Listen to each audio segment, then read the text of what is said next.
I There can't you remember go. that song off the top of my head. No, but it's still got a nice bounce to it, even if it's not memorable. Yeah. Love it. Hello and welcome, everybody. We have come of age. We've gone past episode 21. Welcome to, I know, right? Welcome to HR Breakfast USA. And funny enough, I actually literally have landed from the USA this morning. So little space cadetty, but very grateful to be here with my fabulous co-hosts, Callie Hello. and Toby. Yo. Love it. Now, today's going to be a good one, and buckle up, everybody, because this one's going to be a goodie, particularly from our Toby, I would have thought, where we will be talking about employee experience and the thing HR wants to have impact with, but it just won't. It actually really pains me to say that because I really want us to be, as an HR community, to be able to make that impact and have it. And I love the way that we've come up with such a provocative title that I've got nothing to do with it. For people listening to it, I'm blessed to be surrounded by two such creative people. But Spiky. Spiky is the word I'd use. I'm going to go with Things look creative. spiky. I know you two well enough to know it's creativity that's going on here. And I think the thing is, the underlying message is we know that the HRs who want to make a difference, those who were the Sherm lovers, have a good time in Chicago, by the way, who wants to keep things as it is, probably don't want to change anything with employee experience. But there are a wave of HRs who really do, and they don't know how to go about it. And I think that's the fundamental problem, or how to be able to create the voice to then empower others around them, particularly leadership, to see the value in really doing things differently. Where do those people begin? Callie, let me start with you. Toby, let me start with you. Oh, Sam, let me start with you. No, we're passing it around. I purposely didn't start with Toby because I just thought. Oh, really? I feel like I keep jumping in and then I'm, being like, this is what I think about things. Employee experience is hard. It's really hard. And there's not a lot that you can control at the systemic level through an HR lens if you haven't built out the systems to engage the leadership that has a much more direct impact on what's happening at the employee level. Toby, Are you get ready for a 10-minute Toby monologue? Yes. I've realised I put stuff on my desk to fidget, and I realised I put a cricket ball for whatever reason on my desk, which is good because the US are hosting, or the US and the West Indies are hosting the Cricket World Cup, the T20. So shout out to anybody who loves cricket. Employee experience, right? So I read a book about a year ago called The Employee Experience Advantage, and I was hugely dismayed to read a chapter called Who Looks After Employee Experience, and it referenced it could pretty much be anybody. It did list HR in there as a potential, but it was like everybody owns employee experience, and it could be these different departments. And you're like, okay, that's a bit of a problem for HR or people teams, because employee experience should be the thing they're grabbing hold of and leading. It shouldn't be really open up to debate who leads and manages it. But the big problem is that, especially what freeformers do, is if we look at how we try and develop employee experiences, we use customer experience methodology. Now, if you look at any team that creates a customer experience or deals with customers, they aren't set up the same way as a HR team. So almost it is impossible for a HR team to create an effective employee experience, because the tools, the methods, the people, the skills that are in there, not necessarily the skills, are kind of just programmed to operate slightly differently. So it takes quite a transformative shift to go from one to the other. It's not necessarily impossible, it isn't impossible, but it's difficult because it is a radical departure from what HR and people teams have done in the past. And the SHRM CIPD bashing that we occasionally do is well founded in that they do nothing but to perpetuate the current or the traditional, the well-established way of doing employee experience, HR, people stuff in an organization, which isn't terribly helpful because, as I've just hypothesized, most of the inspiration will come from customer experience design. And it shouldn't be that you take customer experience design and change it to make employee experience. It doesn't really make much sense to do that. It's like, why don't we just try and do it like for like? Because actually, there's loads of customer success teams, there's loads of product design teams, loads of sales, marketing teams that are really good at attracting customers to a really good product and delivering on it. Now, even that sentence itself, I said to some of the HR teams I've worked in and for in the past, even if I said that, it would be completely against the grain of what that function is designed to do. And I think Toby, you've summarized it really well. What we're talking about here is something that's actually bigger than just one function. It's, if an organization if most organizations have some kind of vision as to where they want to go and how they get there, and that employee experience, in my mind, needs to be part of that vision, which is, okay, from the time you're trying to recruit somebody new. And I saw a great Instagram earlier on today, and I wish I'd saved it. And usual at Terminal 3, where you're just waiting for the luggage there, and you've been going through customs for an age, and you're thinking, well, what's it doing? Is it gone to Terminal 5? But anyway, my whole point here is it was a woman who was actually saying she wanted to interview her potential company. And so she was saying, I'd like you to prepare a presentation on your own time, outside of work, because I know that you will work full time. And I'd like you to tell me exactly what you're going to do for me. And I'd like you to map it out. And then if I decide not to join your organization, you're still going to be okay with the fact that I'm going to take that and be able to use it in a future experience.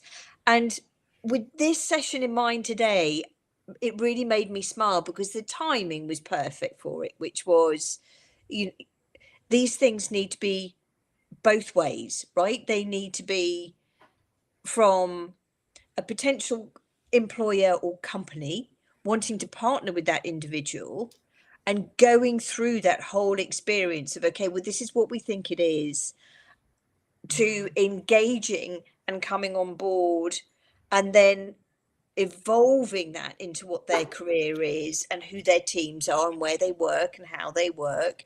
And, is our technology up to date? I'm kind of spinning all over the place here, but she really got me thinking in this one like Instagram reel, which is the reality of it, of what we're trying to create isn't that hard, really, if we just communicated. Yeah, we suck at communication. I think the original point I was trying to make, maybe, yes, it's owned. It needs to be kind of owned by everybody, especially the people who are enacting the change, directly working with employees. But HR is too slow. We're looking at data points from 6 months ago and saying, this is what we know. Well, if people are unhappy 6 months ago, why are you expecting that they're still going to be there or interested in solving that problem today? They've probably already checked out. And so if you're looking at solving past problems tomorrow, you've totally missed the boat. What you need to be doing is looking forward to solve future problems now, because that's how you keep people engaged and interested.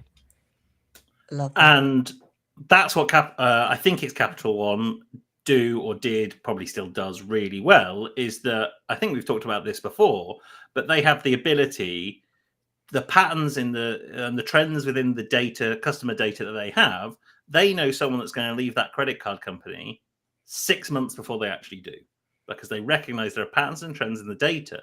So to your point, Callie, they don't wait till that person rings up and says, hey, I'm thinking about leaving Capital One. And then the customer success person on the end kind of goes, oh, what can we do to make you stay? Actually, they've identified when that's going to happen 6 months prior, then deploy a solution that convinces them to stay. Now, I'm not saying we should convince people who want to leave to stay, but we should be creating solutions, services, products for employees that they need even before they know they need them. And to use a pulse survey every year, every 6 months, even every quarter, if you really want to employ people, is not enough. Plus, you're just relying then on human data, the things people are willing to tell you, and what mood they were in when they were telling you. That's such a weird way to... And what they think they're safe telling you. Yes, that old chestnut. I mean, that's probably a whole topic in itself. Is like what? Yeah. Well, there's a really good book called. Callie, did you tell me this? What your employees want to tell you but can't. Yeah. Yeah. So it's that kind of thing. Like, it's like, why aren't they able to tell you?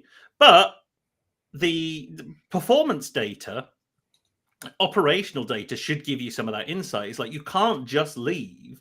I know it's a people function, but you can't just leave the interpretation of the vibe and the performance of those people up to them telling you. That's because if you did that as a customer facing team, you'd be out of a job pretty swiftly. To say, oh, well, all our customers really love us. Well, we're not making any money. Oh yeah, but all our customers said they love us. Yeah, but we're not making any money. Yeah, but all our customers said they love us. It's like, that is not the point. Like, you've got to be able to do both and demonstrate that. But human resources tends to just focus on the people stuff because, well, of course. And it's hard to do anything other than measure the people stuff from what people are saying, because the industry, the department has a legacy of not doing the other stuff. So I'm not saying it's easy. It's definitely doable. Toot my own trumpet, but like we've designed that. Like, we've designed it, which is really cool. And actually we're about to do a new benchmark this week on that data. Sorry, I'm going to go off on a tangent. So we tried to measure the commercial effectiveness of Taylor Swift's Eras tour. Now, we really struggle to do that because she doesn't publish her accounts. Slightly annoying, but that's, she's a US-based company. That's fine. So I'm like, okay, Euros are coming up. Who should we do? So we've done Arsenal Football Club. So as a nature of being a UK business, you've got to publish full accounts. So we've been able to establish that actually they have become, over the past 5 or 6 years, a more successful football club, but they've actually invested more in their people over that 6-month period. They've not necessarily hired more. They had a bit of a dip during the pandemic, but actually we can demonstrate that the more they've invested in their people has created tangible revenue benefit, but also happened to impact their league performance as well, which is very bizarre. But like, I've never worked in a HR team that's been willing to go to that level of insight and kind of go, okay, how? And I've got Emily in the back of my head saying, well, correlation isn't causation. Absolutely. But at least to have a go and like, kind of, let's look how this people data marries up with commercial and operational data. And let's start thinking about it, because as soon as we start thinking about it, we're going to be a bit more hungry for more data, better quality data, more than just the human data, and we just get better and better. But you've got to start somewhere and make some leaps. I think, though, to me, it's not that crazy. I mean, yeah, sure, correlation does not equal causation. I talk about the same thing when I talk about HR analytics from a presentation standpoint, but I mean, and everywhere else, I suppose. But if you think about all of the people who are supporting the athletes to get to that game, if they feel better, they're giving 95% instead of 92%, that's going to have a direct impact on that experience of that athlete, right? And so now maybe people are nicer. Maybe people are doing their job better. And so you've got all of these incremental changes that are happening. It's not a crazy connection for me to make at all that you support the people who are supporting the athletes. The athletes are going to have a better experience of that, you know, just in general. So here's the interesting thing. We then did a next level of analysis and we took the Premier League players who are given the most amount of money. They're on multi-million pound contracts and stuff. We took them out of the equation. And then we took the revenue associated with them out of the equation. So what did we take out? We took out ticket receipt, like amount made money from the stadium, getting people through the gates, and then broadcasting rights, and then money made through transferring players. So we took that revenue out of the equation. We took the players' salaries out of the equation, and then just went, okay, from everything else, how much revenue do they generate per pound invested in employees? And then we did it the other way. It's like, okay, if you didn't have any of the operational staff and you just had players, how much revenue would generate? And there wasn't too much of a difference, like not a noticeable difference to go, okay, well, the players are having a massive impact here, or the operational team are having a massive impact here. It kind of all balanced out, to your point, Callie. So the data then tells you, but that in itself is exciting because we're having a conversation now about something Arsenal probably aren't having, potentially, but also a HR and people conversation that we wouldn't ordinarily be having.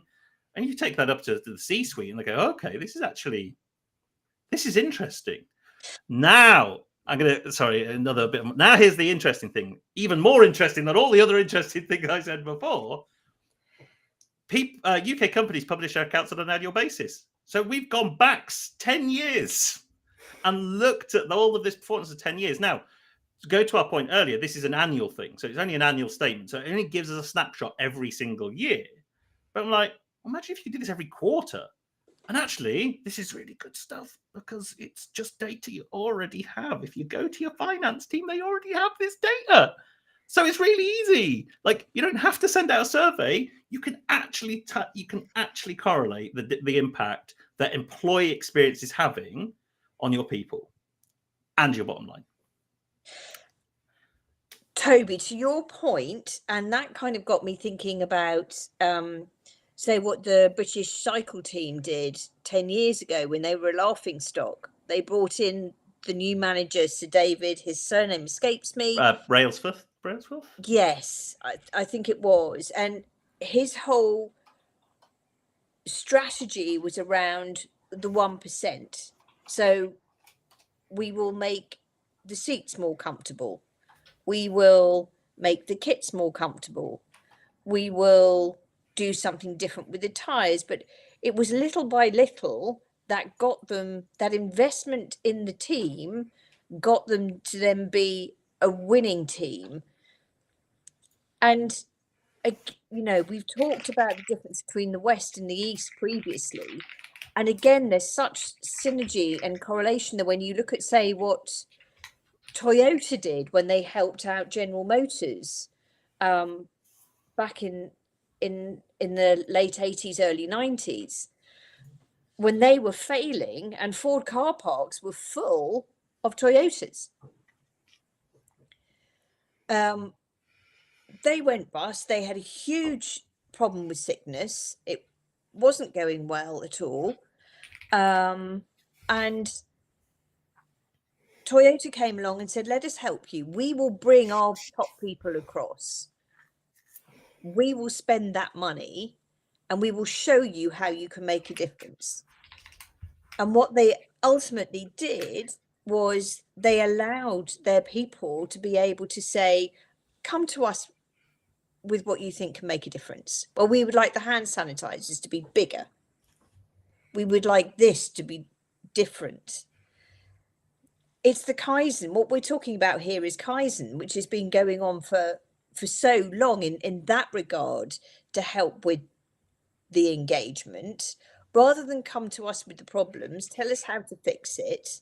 We will then celebrate the fact that we've listened and you fixed it. But we're not talking about the big stuff. We're talking about the stuff that's in your everyday sphere and roles. will implement it and make that difference. So there are other things at play here as well that I think are making and having such a huge impact. And if big organizations like, General Motors can turn it around through listening and making some of these changes. And Toby, to your point, their bottom line was significantly improved over a 4 to 5 year period. So here's the problem. Does anyone care? Does any owner of a company care about that? Now, some do, some don't. There are some organizations that are quite happy to not really consider the employee experience, because at the bottom of the day, if you have employees doing the job to some degree, you're probably going to still generate some revenue. Now, we know that revenue could be more. We know it could be more efficient. We know it could be all that kind of stuff. But some companies just kind of go, you know what? I'll just invest in something else. I'll go to training. I'll go to transformation programs. I'll go to tech implementation. I'll go to all this stuff. And the last place they tend to get to is actually investment in people. On the other hand, employee-owned trusts over here in the UK, so companies that are owned by their employees, are increasing in popularity because there is a mindset that actually, if you do that, people are more invested, people perform better. And it's like, well, that's still just investing in your people in such a tangible way. And I think of the benefits I've had as an employee in the past. Healthcare. Now, healthcare, obviously, here in the UK, vastly different to in the US, because we have a public health system. But I was offered private healthcare. I was like, well, actually, it doesn't really benefit me too much. I'd rather have the cash. I've been offered not loads of stuff, but offered stuff where it's like, it's not adding value to my life. I saw a really great post about employee benefits the other day, and like, we offer all our employee benefits and no one's taking them up or anything like that. Utilization is really low. And it's like, well, it's because you're not listening to both your points earlier. You're not listening to your people about what they want. If you give people what they want, they will probably perform better. I use the story of a bathroom. We were flipping a house a couple of years ago, and I wanted to fit a new bathroom, but I wanted to do it cheaply because I was flipping the house. So what did I do? I Googled it. I went on YouTube and I removed and fitted a bathroom through YouTube. Why? Because I was incredibly motivated to do so. To do something I had no business of trying to do. I got it wrong. We had more than one leak. But I was motivated. I performed in a way I never thought I would ever want to or need to do. I fitted a bathroom. I sliced my hand open. I caused a leak, did loads of stuff, but I did it. Why? Because it saved me a couple of grand.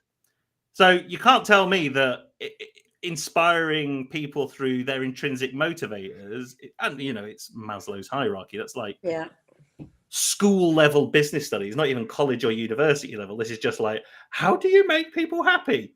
Maslow's hierarchy of needs. Basic. Okay, so as an employer, how are you fulfilling those? Oh, well, giving people money. Yes, but what, like, are you giving them enough money to live their lives? Well, no, we give them like the standard wage. No. Are you giving them enough money to live the lives they want? Are you giving them the right environment to live the life they want? Are you giving them the right work-life balance to give them what they want? It isn't just money. Money's a big part of it, but all of that is listening. And we try to take the shortcut and skip levels. Yes. I think that's a huge problem with that piece of it, where we know that there's this big foundational complaint that we are not ready or not willing to meet. And so we try to throw something shiny on top of it and say, oh, but we're going to do this really cool, fun thing. Look at how cool this is. And what that ends up doing is creating animosity, because people know what you're doing. They know that you're trying to pull the wool over their eyes, I guess. Mm-hmm. And then you're in a worse spot than if you'd have done nothing or half met the basic need, versus trying to look like you're in a place you're not in yet. It's a clear demonstration of intent not to listen. Right. And that's the issue here. Callie, for me, you absolutely nailed it there where you said, we're going to give you the shiny because we haven't listened. So because we haven't listened, we're going to go with our intentions of what we think you should have. And this is the experience you need to be having. And thus we're having this conversation today about so many of these organizations that are spiraling out of control with really unhappy employees, with more and more posts and reels coming by the day from people saying, you know, we're not happy, this isn't good enough, we won't accept this, we won't tolerate this anymore, you're not listening. So for me, that was, just right there, Callie. I know we only have 4 minutes, so I know this is a dangerous move, but I really want to go back to the Freeformers episode last week talking with Rocket, because I think one of the things that we fail to do from a business standpoint is connect the dots for people as to why what they're doing in that moment matters, which creates a ton of value from an employee experience standpoint and reduces a lot of feelings of just like, why am I doing this? Or you've created unnecessary hoops. But I loved the ketchup packet example, Toby, that you guys talked about, where basically they were trying to show people that throwing away ketchup packets rather than recollecting and using them for this particular business was costing the business a lot of money. And they'd, complained about it. And it just wasn't worth the employees' time to jump in and do that, or to do something about it, until they created a tangible example to show employees how that was impacting the business on a day-to-day operational standpoint. And they created huge returns on that particular experiment that they created. Terrible summary of it. Please go back and listen to the conversation. But I think we have those opportunities from the employer to the employee side of things. And we also, like, as far as creating a meaningful employee experience, but we also lose that in creating a meaningful connection to business outcomes, or an investment in really the pride that we should all feel when we contribute to the success of our initiatives. I'm not saying shareholders, profits, whatever. Some people are motivated by that, especially if they get a kickback from it. But I'm saying more of, we have a lot of great opportunities to show people that what they do matters, and we totally throw those away. Yeah. It's, and I think most people focus on the work as well. And there's a whole other, and we've talked about this a lot, a whole load of other things that impact your work life. We've talked about menopause before. We've talked about moving house before. We've talked about adoption. We've talked about loads of different things that are going to impact your life. And guess what? Work is part of your life. So the fact that an organization can be quite ignorant and put their fingers in the ears to those facts tends to mean that they're not delivering on an employee experience, because they're like, oh, we're just going to figure out the best way to treat you at work. And actually, we're not going to do that very well.